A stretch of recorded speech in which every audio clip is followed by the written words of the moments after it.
Back in the 1950s, when women wrestling in India was a rarity in itself, a 32-year-old wrestler named Hamida Banu gave an interesting challenge to the male wrestlers and said, "Whoever beats me in dangle, will beat me. Can marry." Under this challenge, she had already defeated two male wrestler champions from February 1954, one from Patiala and the other from Calcutta, and in May of the same year, she headed to Baroda for her third dangle. His visit created a sensation in the city. 80-year-old Sudhir Prabh, a native of Baroda and an award-winning Kho-Kho player, was studying in the school at that time. It was quite attractive to the dangle people, he recalls. No one had heard of such a boat. The seating arrangements for watching the wrestling were arranged in the style of ancient Greek battles. But it took only a few seconds for Hamida Banu to quench the curiosity of the fans. Along with this, a wrestler named Baba, report of the AP victim of Hamida Banu's match, the contest lasted only 1 minute and 34 seconds. Hamida Banu, bit him who later became declared the wrestler outside the bounds of Hamida's marriage, boldly overturned the country's traditional myth that wrestling was exclusively a men's sport.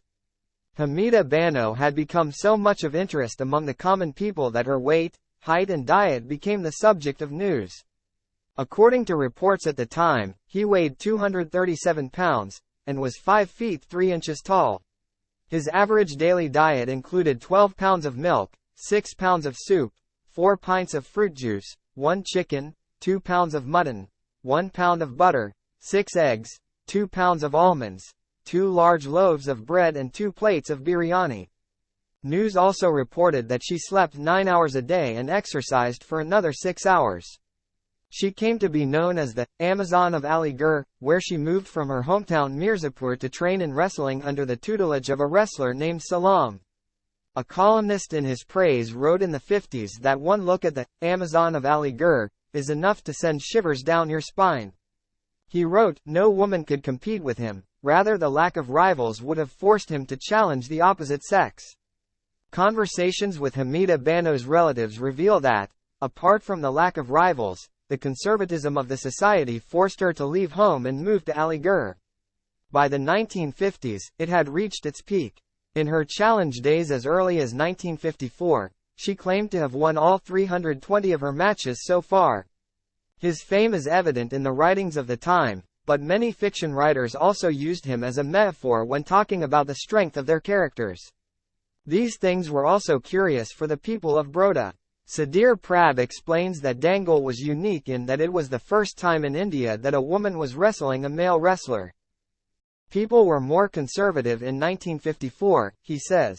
People were not ready to believe that such a boat could exist. Their arrival in the city was announced by putting up banners and posters on trucks and lorries like they used to promote movies. Although it is clear from the newspapers of the time that she defeated Baba Pelwan, Parb says, I remember that she was initially going to fight the younger Gamma Pelwan, who was named after the famous Gamma Pelwan of Lahore, and who were patronized by the Maharaja of Baroda. But the younger Gamma wrestler refused to wrestle Hamida Banu at the last minute. Parb says that he said that I will not wrestle with a woman. If it was shameful for some to wrestle a woman, for a few it was infuriating for a woman to not only publicly challenge men but to defeat them decisively. According to a report in the Times of India, a bout with a male wrestler named Ramchandra Solanki in Pune had to be cancelled due to opposition from Rashtriya Shikhat Sangh, the city's governing body for wrestling. In another competition in Kolhapur, Maharashtra state, when he defeated a male opponent named Soma Singh Punjabi, he was booed and stoned by wrestling fans. Even the police had to be called to control the crowd. People termed this competition as fictitious farce. But that was not enough. Author Rananjay Sen in his book, Nation at Play, A History of Sport in India, writes that, the similarity between sports and entertainment in these events is evident from the fact that Hamida Banu's match was followed by a match between two wrestlers, in which one was lame and the other blind. But the match was abandoned as entertainment, or perhaps as a joke, because the blind wrestler complained of a toothache, resulting in his opponent being victorious. According to Sen, Hamida Banu eventually had to complain to the state's chief minister Morarji Desai against her ban on dangle, but Desai's response was that the ban on the pageant was not based on sex but because of several complaints about the organizers, which was apparently being unleashed by dummy wrestlers against Banu. The use of dummy wrestlers or weak opponents in wrestling against Hamida Banu was a widespread idea at the time. Talking about Hamida's fame, Maheshwar Dayal in his 1987 book, Alam Mein Ekta, Delhi, writes that she had many wrestling matches in Up and Punjab, and people from far and wide came to see her in her wrestling. Used to come. He further writes that she fought exactly like male wrestlers. Although some said that Hamida Banu and the male wrestler used to have a secret agreement and he would lose to Hamida Banu after knowing it. Although many male writers have ridiculed or questioned her achievements. Feminist writer Karatul Ain Haider mentions Hamida Banu in her autobiographical story, Dilanwala, that in 1954, a Grand All India Dangle was organized in Mumbai in which she performed brilliantly. She writes, according to Fakira, her employee, No Mai Ka Lal could beat this tiger cub, and in the same dangle Professor Tarabai also wrestled very fiercely, and the pictures of these two women wrestlers were printed in advertisements. She was wearing a vest and knickers and was staring at the cameras with a lot of medals. Records at the time show that Hamida Banu also defeated Russia's Mada Rek in less than a minute in Mumbai in 1954, and in the same year she traveled to Europe to wrestle European wrestlers. Had announced his intentions to leave. But soon after these famous riots, Hamida disappeared from the boat scene, and thereafter her name appears only as history in the records. To know more about Hamida Banu, I traced her close relatives and acquaintances who now live in different corners of the country and the world. A conversation with them reveals that Hamida Banu's announcement to go to Europe proved to be the reason for the downfall of her wrestling career. His grandson Feroz Sheikh, who now lives in Saudi Arabia, says that a foreign woman came to Mumbai to wrestle with him. She lost to Daddy and wanted to be inspired by her to take her to Europe, but the idea was not acceptable to her trainer Salam Palwan. They say that, to stop them, Salam Palwan beat them with sticks, broke their hands. Till then both of them were frequenting Bombay and Kalyan from Aligarh, where they had a milk business. Hamida Banu's then neighbor in Kalyan, Raheel Khan, who now lives in Australia, also recounts similar incidents of violence against her. He says that Salam Palwan actually broke his legs too. I remember very well that she could not stand. Her feet later recovered, but she could not walk properly without a stick for years. Fights between the two became common. Salam Palwan went back to Aligarh, but Hamida Banu stopped at Kalyan.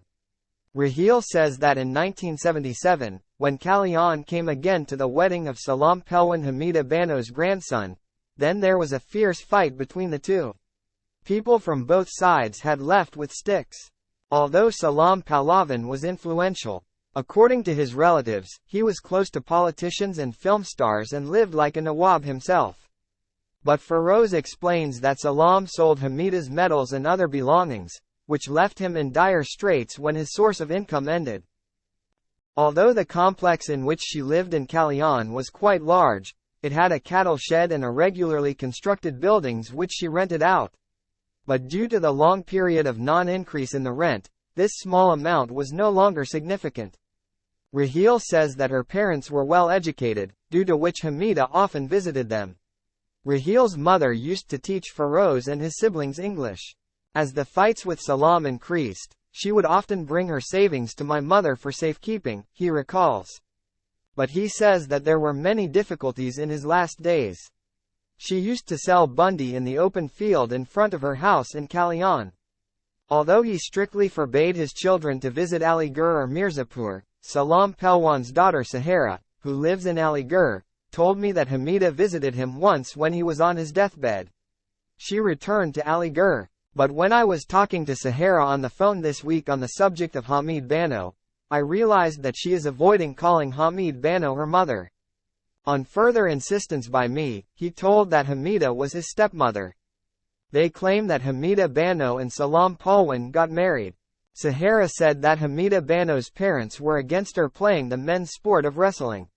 Meanwhile, Salam Palwan went on a tour of his city which gave him an opportunity to get out. Sahara says, father had gone to Mirzapur for boating. There he met Hamida and he brought her here to Aligarh. She wanted their help. Their boats were helped by my father, and she lived with him. Although Hamida Banu and Salam Palwan themselves would have improved the classification of their relationship, Hamida's grandson Feroz, who was with Hamida Banu until her last marriage, disagreed with Sahara and other relatives. They say, she must have lived with Salam Palwan, but she never married him. Actually, my grandmother adopted my father. He explains about the relationship between him and his grandmother Hamida Banu. But for me she is my grandmother. Despite the conflicting claims of Hamida Banu and Salam Palwan's family member, the details of their personal relationship are not important today, but it is important that it is almost certain that no, my Lal, was born who was, this lion's daughter, could beat him in wrestling for life.